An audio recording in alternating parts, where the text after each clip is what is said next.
Hola Isma, ¿cómo estás? Hola Luigi, ¿qué tal? Para los que no nos conocen, ella es la profesora Isma Vera, maestrante en gerencia educacional y especialista en química.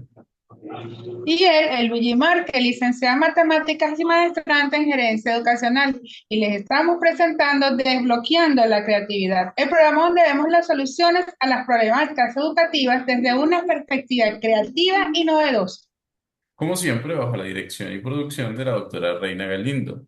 Hoy traemos un tema espectacular, ¿cierto, Isma? Cuéntanos un poco.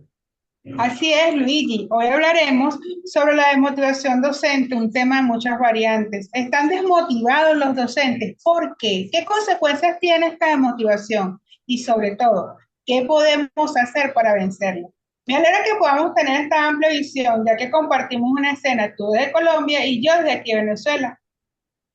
Perfecto, Isma. Estoy seguro que nuestros oyentes nos ayudarán a encontrar soluciones creativas a este problema, a lo que me recuerda pedirles que se suscriban y den clic en la campanita para recibir notificaciones cada vez que subamos un nuevo material aquí en su podcast Desbloqueando la Creatividad.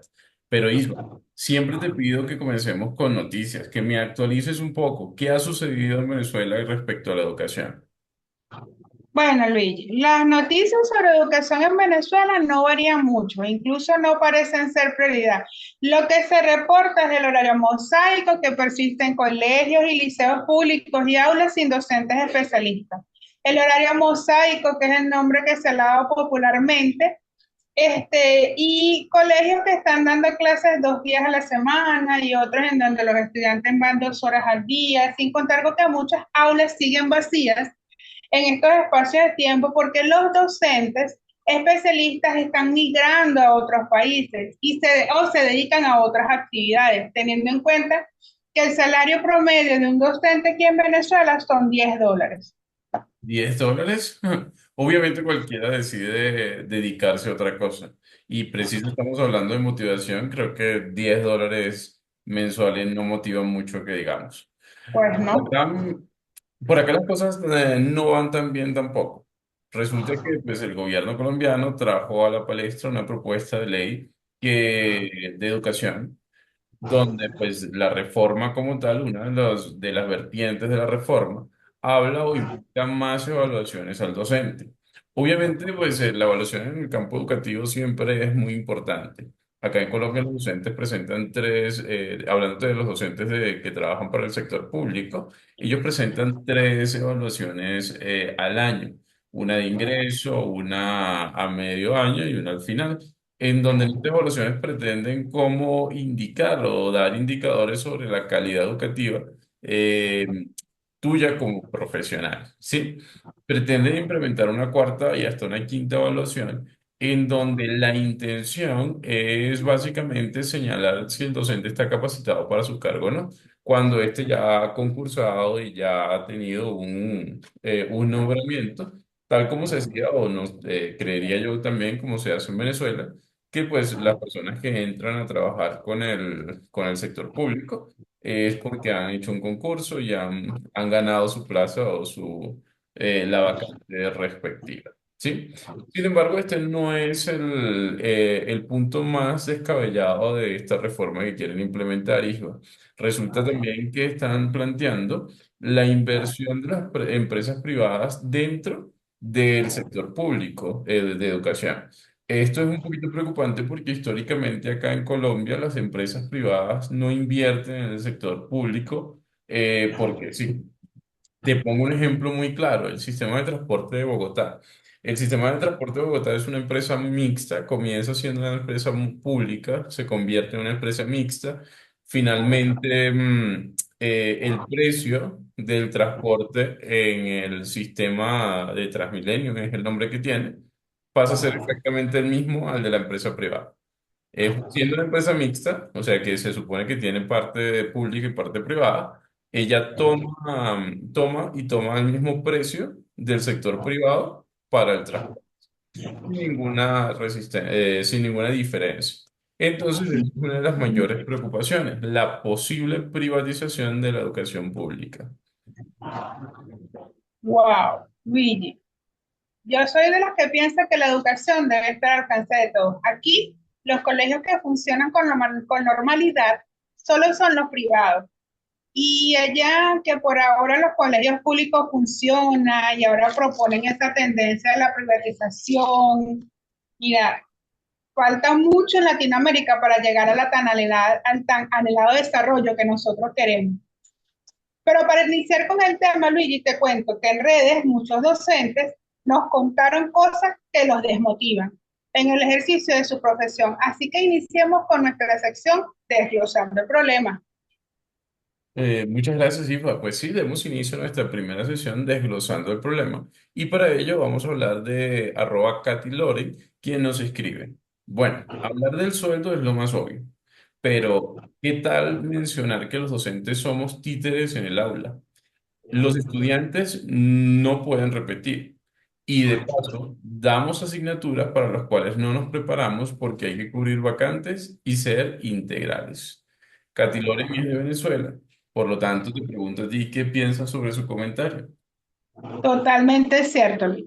Bajo este sistema actual, el estudiante no reprueba. La calidad educativa es mínima y obviamente nadie hace nada cuando a los estudiantes les faltan el respeto a los docentes. Realmente en el aula no tenemos garantía de nada. La otra vez en clase, un estudiante me sacó un arma de fuego porque él quería pasar la materia y ningún directivo hizo nada al respecto, todo lo contrario. Les daba miedo llamar al representante, no fuese que el muchacho tomara represalias. ¿Qué tal? Basta decir que no volví, de verdad, a esa institución. Era una institución pública, valga decirlo, porque es que no hay garantías de mi integridad física. Wow, realmente es sorprendente, pero no aislado. La verdad es un suceso y a pesar de que yo considero que el sistema educativo en Colombia es muy fuerte, o sea, no, no digamos muy fuerte, pero tiene algunas ventajas. Esto que tú hablas también me cuentan muchos colegas por acá que sucede, ¿no? O sea, que me comentas que en ese momento no llamaron a la policía, no te defendieron, no pasó absolutamente nada, hijo. No, le tenía más miedo al muchacho que otra cosa. O sea, es que las leyes aquí amparan mucho al menor de edad. Aquí las leyes son una locura. La LOMNA, la LOE, todas esas leyes amparan al menor de edad, jamás protegen al docente. Bueno, es excelente que haya una protección y un amparo al menor de edad. El problema es cuando este menor de edad ya está al margen de la ley como portar armas. Y, hijo, realmente me parecen razones suficientes para no estar motivado. No hablemos de estar desmotivado, pero muchas veces también es difícil sentir esa motivación. Em, Son más que suficientes estas razones. A principio de año, a mí también me sucedió que me trataron de asignar una cátedra que no manejo. Realmente querían que dictara robótica. Es una corriente que está en Venezuela, que está acá en Colombia ahorita, pero pues hay muy pocos docentes capacitados para dictarla. En mi caso, pues soy de matemáticas, hay también como un estilo, mejor dicho, una modalidad ahorita, una metodología llamada STEAM. La metodología STEAM es como combinar ciencias, tecnología, matemática, empresarial y artes. Quizás se me pasa alguna. Entonces, en este hecho de combinar, trataron de asignarme mi robótica y pues obviamente me opuse totalmente. Porque no estoy capacitado, no he hecho ningún curso, ninguna actualización para realizar esa asignatura. Katy Loren decía pues que esto también está sucediendo en Venezuela. Lo lamentable es que muchas veces pues cuando el docente es nuevo, cuando el docente está empezando, no puede decir que no, entonces coge estas asignaturas y pues termina dando una asignatura para la cual no está preparado realmente. Pues sí, Luis, y aquí también está pasando eso. Porque, por ejemplo, los especialistas de mi especialidad, valga la redundancia, de química, no son abundantes aquí en el país. Entonces tenemos profesores de castellano dando química, profesores de castellano de educación física dando matemática, dando física, porque no hay especialistas en los colegios que den esas especialidades. Y de aquí de Colombia también recibimos algunas respuestas. Diana Galindo dice que está agotada, que trabaja en el colegio de 6 a 3 p.m. para llegar a la casa y que seguir trabajando. Esto es horrible. ¿Qué opinas de esto, Luigi? Sí, lo que pasa es que por los comentarios que hace, por el horario del cual ella está mencionando, trabaja en un colegio privado. ¿Qué sucede? Los colegios privados o el sector privado y el sector público tienen ciertas diferencias, entre ellas el horario, y la mayoría de los colegios privados trabajan en este horario de 6 a 3 de la tarde. Es un horario extenso donde pues tienes obviamente horas de clases, más las horas para calificar, planear, hacer tantas cosas que conlleva el proceso docente. Y es tanto ese proceso burocrático que muchas veces no logramos terminar en el trabajo y nos toca, pues como a casi todos los docentes, llevar el exámenes a calificar en casa. Sin embargo, digamos que lo hace un poquito más fuerte porque casi todos los docentes llevamos exámenes para calificar en casa, pero lo hace un poquito más fuerte es el hecho de que muchas veces no son exámenes lo que debes calificar, sino solicitud de llenar formatos, de diligenciar todo este papeleo que van sucediendo. En este caso, nos contactó también de Colombia y una amiga que decidió dedicarse a otra actividad, precisamente entre muchas cosas, todo esto que está acá. Señor, ¿me confirma si se escucha correctamente? Lo que Ok. motivó de ser docente, de continuar con una profesión docente, pues la verdad es que en muchos casos la calidad de trabajo. Entonces, lo que es en cuanto a los colegios privados, los horarios extensos, la cantidad de trabajo que hay que hacer, como que tanto trabajo que uno se agobia que ni en los fines de semana uno puede descansar, sino sigue trabajando. Cada momento uno sigue trabajando. Y también los estudiantes, uno así se esforzara a sacar a miles de didácticas, miles de juegos, los estudiantes era como, sí, sí, ya, hagámoslo y tome, o sea, como que solo por el hacer, solo por salir del paso y por una nota, entonces como que al pasar de los años ya no era la calidad que uno sentía ese agrado por enseñar y que los demás aprendieran y que se sintieran felices, porque pues eso, cuando yo comencé a ser docente, o sea, sentía felicidad cuando las personas aprendían, les gustaba, o sea, se interesaban más que en el inglés, que pues el inglés es muy, para muchos es muy difícil y tedioso.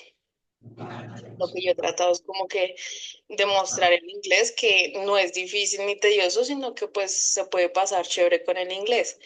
Pero no, o sea, hoy en día los estudiantes, o sea, los niños han cambiado demasiado, les preocupa otras cosas, están metidos en el celular, entonces como que uno es una marioneta que siempre está ahí, hable, que hable, y ellos es por como el pasar el rato. Entonces esa desmotivación tan grande que como que la profesión, todo el trabajo que uno hace no se ha valorado y más que pues para nuestro cliente principal, que son los estudiantes, lo podría valorar la rectora, lo puede valorar el coordinador, pero si de estudiante no valoran eso, uno como que se siente que no está haciendo nada. Entonces eso fue lo que más me desmotivó y también aquí esa brecha que hay entre los colegios privados y los del gobierno, porque pues uno también, si usted trabaja en las instituciones del gobierno, pues tiene miles de ventajas en cuanto al horario, carga académica y todo esto. Pero pues si usted no está en eso, están los privados, que pues la carga académica es más pesada.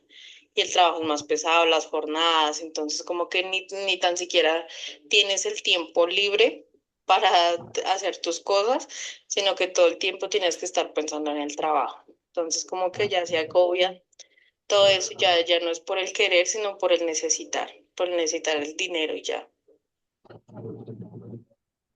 Wow, sorprendente lo que dice, pero muy cierto. El docente motivó en sí ahora de inventar estrategias y dinámicas para que los estudiantes presten atención. Y el problema no es la dinámica en sí. Es bueno que la educación no siga siendo tradicional y conductista de alguna forma. Pues el problema es que el estudiante se concentra en la dinámica, en el juego y no en el aprendizaje. Y aun cuando uno inventa todas las estrategias posibles, parece imposible que no se distraigan con el celular. O sea, es terrible tratar de sacar al muchacho del celular, de las redes sociales, de los diferentes problemas que de repente tengan en su casa. Y entonces, este, una cantidad de cosas que debemos manejar como docentes que de verdad no hacen que nos sintamos motivados por la profesión. O sea, esta muchacha, esta colega habla de la brecha entre el sector público y el sector privado. E incluso tú también hiciste, lo dijiste en el comentario anterior, sobre el horario extenso de los colegios privados. Eso no pasa aquí en Venezuela. Aquí en Venezuela, privados y públicos tienen el mismo horario y la hora del público, que son 45 minutos hora, es la misma hora del privado, 45 minutos hora, y la carga académica es idéntica. Si en el público de la carga máxima es 40 horas, en el privado la carga máxima es 40 horas. La diferencia entre uno y otro radica en la supervisión. En el privado te supervisan, en el público no hay tanta supervisión, ¿verdad? Y lo que tú dices del sistema burocrático, hay más papeleo en el privado, hay que llenar más cosas, hay que llenar más formatos que en el público. En el público se llenan formatos por proyecto, en el privado tienes que llenar todos los formatos habidos y por haber de planificación. Entonces, es una cuestión increíble. O sea, allá en Colombia me estoy dando cuenta que es súper distinto trabajar en un público que trabajar en un privado. Es que hay una diferencia muy, muy marcada. Y con todo respeto a los que nos escuchan, de docentes quizás del sector público, tienen muchas razones para estar motivados en comparación a los docentes del sector privado. Obviamente, pues hay algunas razones, hay otras cosas o otras desventajas, ¿no? Pero el horario del público, con suerte, no excede las 46 horas semanales. Mientras que en el sector, quise decir en el horario privado, en los colegios privados, con suerte, no excede las 46 horas semanales. Pero en el colegio público, en los sectores públicos, el horario varía realmente no supera las 36 horas semanales en el colegio. No quiere decir que vayas a dictar 36 horas de clase porque realmente creo que son como 22 horas de clase. Sí, tengo que hacer Wow. la distinción de que aquí no existe el horario, la hora académica o la hora cátedra, creo que así la llamaban en Venezuela. Aquí la hora sí es de 60 minutos como tal. Wow. Por otra parte, en el sector público cuenta con megacolegios, una iniciativa que se ve en las grandes ciudades. Desconozco un poco en otras zonas, la verdad, en otras zonas de Bogotá, que sé que sí, pues están desfavorecidas y tienen colegios en condiciones, digamos, eh, un poco malas. Pero en Bogotá, los colegios pequeños o los colegios, todos los colegios públicos fueron reemplazados por megacolegios. Estos megacolegios son edificaciones muy grandes, tienen canchas modernas, tienen parques para los niños, tienen zonas de arte, tienen instrumentos musicales, tienen una gran locación y espacios para que el funcionamiento sea distinto. A diferencia del sector privado, que exceptuando los colegios muy grandes, que son pues colegios privados, pero de mucho costo, como lo hay realmente en todos lados. Los colegios privados, digamos que mucho más económicos o económicos para sectores humildes, de estrato 2 estrato 3. Esos colegios privados han hecho colegios de casas grandes. Podrás imaginarte una casa grande, por más que sea una casa grande, con 300 niños. O sea, en ese colegio el espacio es muy reducido, los niños no tienen cancha, sino que los sacan literalmente del colegio a la cancha del barrio, ¿sí? Digamos que hablo de barrio por si acaso, pero acá hay barrio es como localidad, como el sector, no significa que no, no, a todos le dicen barrio. Entonces, sí, sacan a los niños del colegio, que ese colegio, pues como te digo, es una casa, y lo llevan al parque del barrio. Imagina la responsabilidad que tiene ese docente de sacar al niño con el tránsito, con todo lo que esté sucediendo, llevarle a una cancha pública donde hay otras personas y hacer educación física, hacer deporte, hacer el descanso y para luego regresar otra vez al colegio y hacer las actividades. Esos colegios acá son llamados colegios de garaje. Se llaman colegios de garaje porque son colegios muy pequeños en condiciones inadecuadas. Entonces, esto no sucede en el sector público porque el sector público tiene esos megacolegios. Por otra parte, los formatos, eso sí es muy similar a Colombia con Venezuela, los formatos del sector público son el proyecto, el formato de asistencia, cosas muy sencillas, muy básicas, mientras que en los privados son muchísimos formatos. Realmente yo no es que esté de acuerdo o en desacuerdo con los formatos. ¿Qué sucede? Hay dos razones por las que en los colegios privados hay muchísimos formatos, Isba. Resulta ser que la primera es que los colegios privados tienen mucha supervisión de parte de la Secretaría de Educación o el Ministerio de Educación. Eh, Mm. lo supervisan muchísimo, o sea, van a hacerles auditorías, van a revisarle cada una de las documentaciones, cada una de las documentaciones de los niños, del seguimiento que se les hace. A la hora de que, por ejemplo, haya una demanda, una queja o un derecho de petición relacionado con una nota o algo por el estilo, hay un protocolo enorme que seguir para que ese niño no, o sea, tuviste que haber hecho un paso a paso muy estricto para tú tener razón. O sea, como docente, debes demostrar que le sacaste las notas al estudiante, o sea, que lo evaluaste, que el estudiante no pudo, por ejemplo, te estoy hablando de un proceso de pérdida que el estudiante no pudo, pero tú le diste oportunidades para recuperar, que el estudiante no recuperó, pero tú llamaste al papá para avisarle, el papá firmó, luego volviste a hacer otro proceso de recuperación, volviste a notificar, o sea, es un proceso que tiene que estar todo registrado y por escrito, y eso hace que los formatos y el papeleo y todo esto sea muchísimo, o sea, yo tengo la particularidad, y te comento, de que yo trabajo pero solo grado décimo y once, entonces yo solo tengo esos dos grados. Pero imagínate, no sé, antes de terminar un corte, que es un laxo en Venezuela, yo tengo 70 chicos en este momento que tienen bajo rendimiento. O sea, bajo rendimiento no quiere decir que ya reprobaron, sino que van un poquito mal.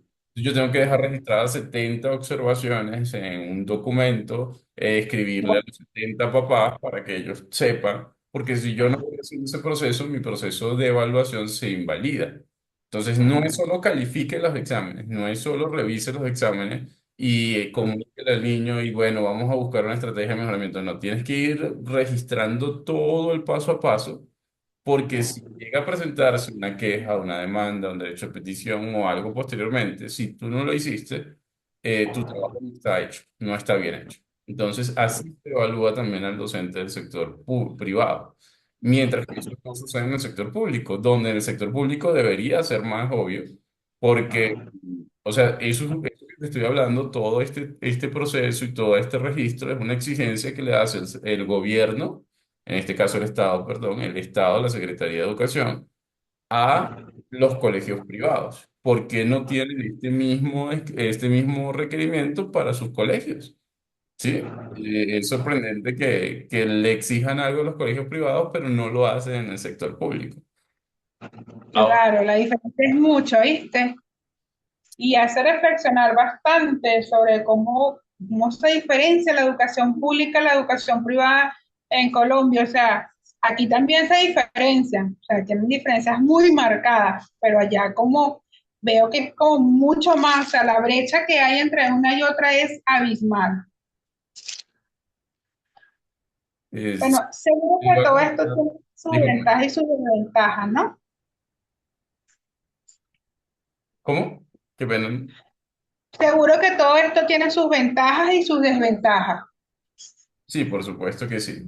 Te iba a comentar una segunda razón y esta es la que quizás yo no estoy totalmente de desacuerdo, sino que los colegios privados se esfuerzan mucho por tener sellos de calidad, lo que conocemos como sello de calidad.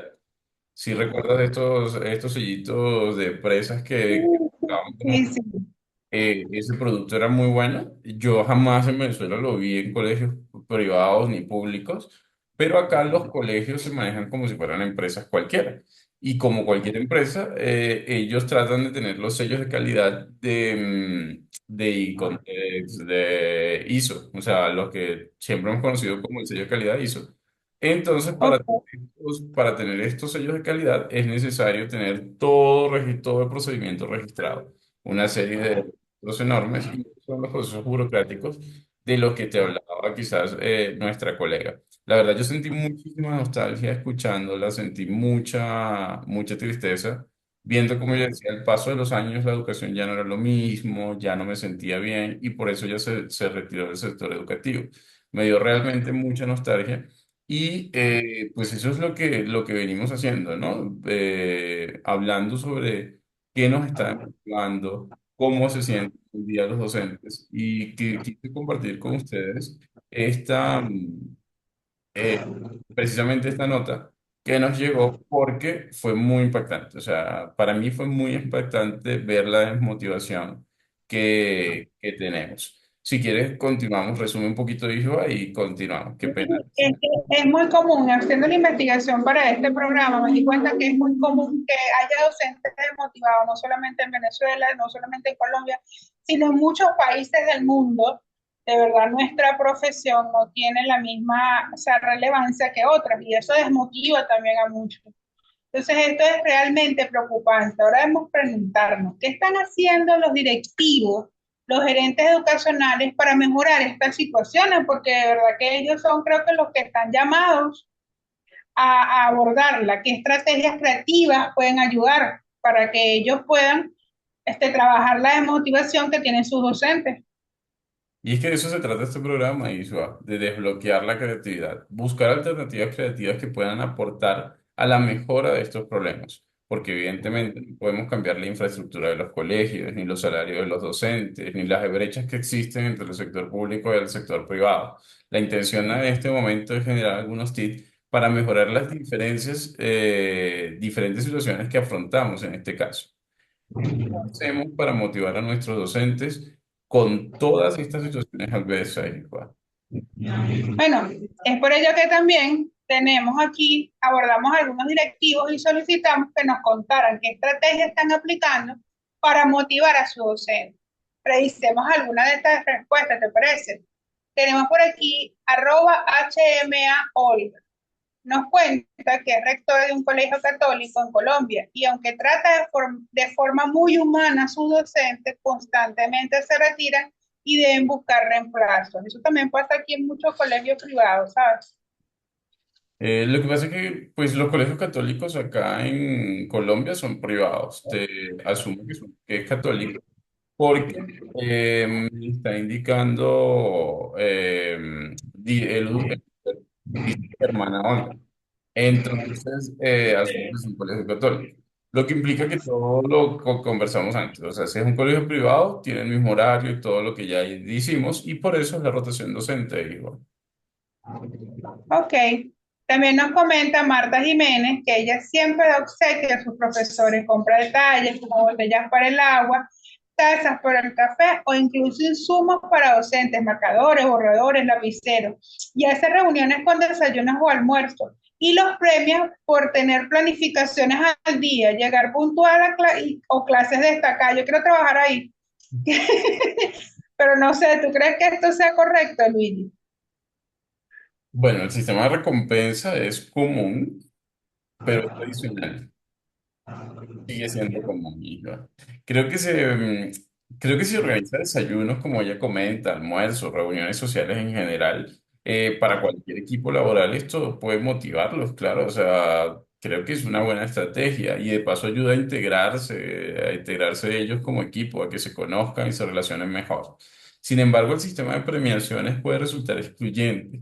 Yo particularmente creo que puede haber detalles generales y en el momento propicio reconocer el trabajo individual de cada miembro. Además, me hace recordar las palabras que escuchamos en el audio. El reconocimiento de la labor docente, sobre todo, debe provenir de los estudiantes. Entonces, quizás este directivo asume que como ella da premios, incentivos, además que por puntualidad, que por planeaciones a tiempo, estos detalles, pues quizás no son los más relevantes, sino pues es algo que proviene del estudiante, de un estudiante también motivado a hacer su quehacer. Sin embargo, Ujú. lo que menos se evidencia en este momento. Hijo, después de todos estos comentarios, ¿Qué recomendaciones podemos darle a los gerentes y al directivo en general para motivar a nuestro personal docente? Bueno, hay muchas estrategias. Lamentablemente en Venezuela, personalmente, no puedo llamar a los docentes a volver al aula. O sea, eso de verdad que, y a conformarse con el sueldo que tienen, sea cual sea la estrategia de motivación que el director use, de verdad está como difícil eso.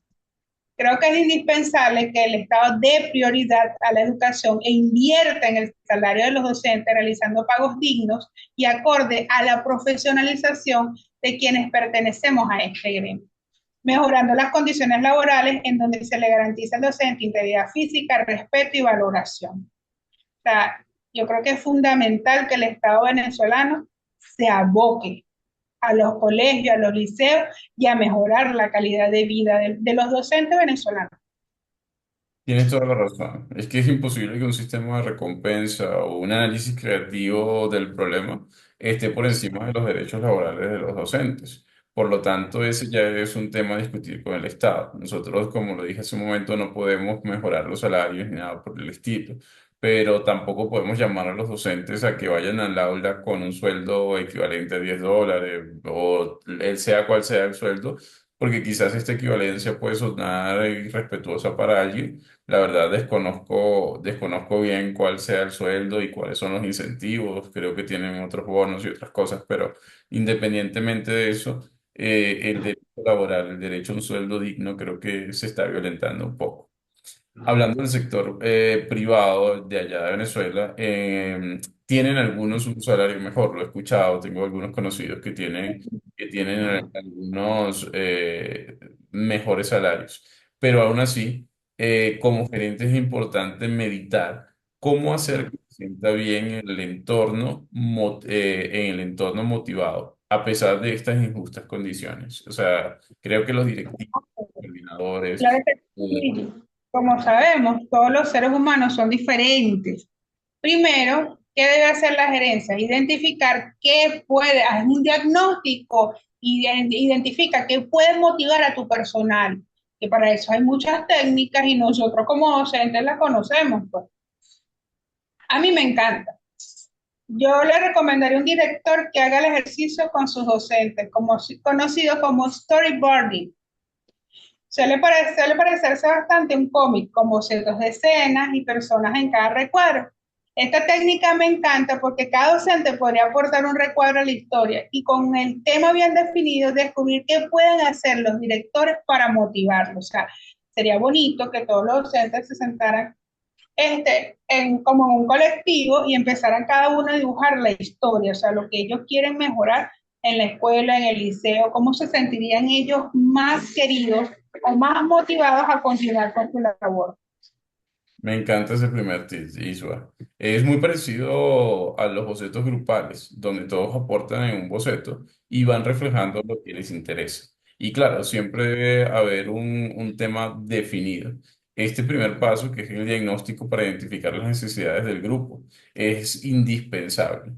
Con el mundo tan estresante que hemos creado, estoy seguro que se va a ver reflejado allí la necesidad de trabajar un poco el estrés, que todas estas condiciones injustas no nos deje o no nos permita, no permitamos que, que nos aumente el estrés, sino que de alguna manera disminuya, que cuando nosotros lleguemos a nuestro trabajo, nosotros querramos ir. Porque es que las situaciones adversas, las situaciones injustas están en todos lados, no están solo en el trabajo, están a veces en la casa, en el mercado, en la calle. Entonces, la idea es hacer que nuestro personal o que nuestros docentes lleguen al colegio y se sientan mejor de lo que se pueden sentir en estos otros ambientes. De esa manera, vamos a permitirles a ellos que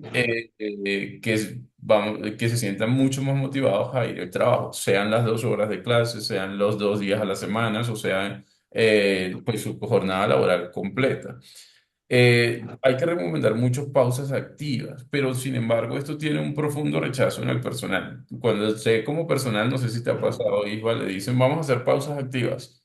Usted lo menos que quiere es hacerlas. O sea, es que no sé el nombre, no sé si es el título, el hecho de que yo esté aquí concentrado en mi trabajo y me tenga que parar a hacer movimiento de cabeza, movimiento de mano, porque pues eso es la recomendación de salud, eso ya me causa una perturbación. Entonces podemos llamarlo de otra manera, podemos llamarlo como la hora del té o la hora del café para quienes lo prefieran. Y en este espacio de tiempo, aparte de compartir un té, podrán conversar, hacer alguna actividad rápida y realizar descargas de estrés. Sí, a mí me encantaría, de verdad, que en medio del trabajo yo pueda tomar mi tecito, así como estamos haciendo ahorita, Luigi, en el podcast, ¿verdad? Y me parece excelente idea. A mí también me gusta bailar. Entonces, ¿te imaginas que las escuelas y los liceos organicen jornadas lúdicas o de bailoterapia y deporte para sus docentes? O sea, que periódicamente se elaboren esas jornadas, porque bien sabemos que el juego nos ayuda con la plasticidad cerebral, o sea, y eso es tan importante en estos momentos, ¿ya? La creatividad se activan tantas cosas cuando tú juegas. Yo estoy segura que eso propiciaría que los docentes asistan con mayor agrado a laborar. De verdad que yo sí creo eso. Por supuesto que sí, hijo. Además, también se me ocurre, hijo, que deberíamos hablar un poquito de autogestión. Estoy seguro que ya se ha hecho muchísimo por eso, pero es probable que con autogestión no se pueda ni mejorar el sueldo, ni la infraestructura, ni la infraestructura de los colegios, pero sí el aseo, los implementos de trabajo. Estoy seguro de que con algunas actividades que puedan mejorar las condiciones del ambiente, por ejemplo, los asientos de los niños, comprar marcadores a los docentes, todo este tipo de cosas que ya puede ir encabezado desde el directivo, desde algún líder en la institución, puede ser también motivante. O sea, yo me imagino la situación de que el sueldo no me alcanza realmente para cubrir mis propias necesidades, mucho menos voy a comprar marcadores y hojas, lapiceros para trabajar. Entonces, por lo menos que el docente cuando llegue al aula se pueda sentir, pueda recibir un marcador, un borrador, un lapicero como regalo, después de un proceso de autogestión, creo que sería genial. Sin embargo, estoy 100% claro que es un gran reto para el personal directivo de los colegios de Venezuela. Y te digo algo sinceramente, aquí en Venezuela está establecida la integración escuela, familia, comunidad. Y a través de los proyectos de integración comunitaria y no se permite a ninguna institución educativa la petición de colaboraciones o la venta de rifa ni ningún tipo de autogestión que no sea aprobada por los consejos comunales, hermano. O sea que si hay que acomodar un pupitre, tiene que ser a través del consejo comunal si hay un carpintero en la comunidad. Que si hay que comprar marcadores, tiene que ser a través de una cooperativa que haya en la comunidad a través del consejo comunal. O sea, no se puede hacer autogestión de ningún tipo. Esto aquí es difícil. Aunque bueno, la maestra de mi hija, la menor, me pide artículos de limpieza y nos pide papelería y nosotros se lo damos como colaboración, pero eso es bajo cuerda, sin que los directivos sepan, para que los niños tengan medianamente condiciones de estudio. Y bueno, ya así estamos, pues. Mira, Luigi, se nos acabó el tiempo del programa de hoy. El tema estuvo demasiado interesante y te aseguro que en los comentarios habrá muchas posibles soluciones.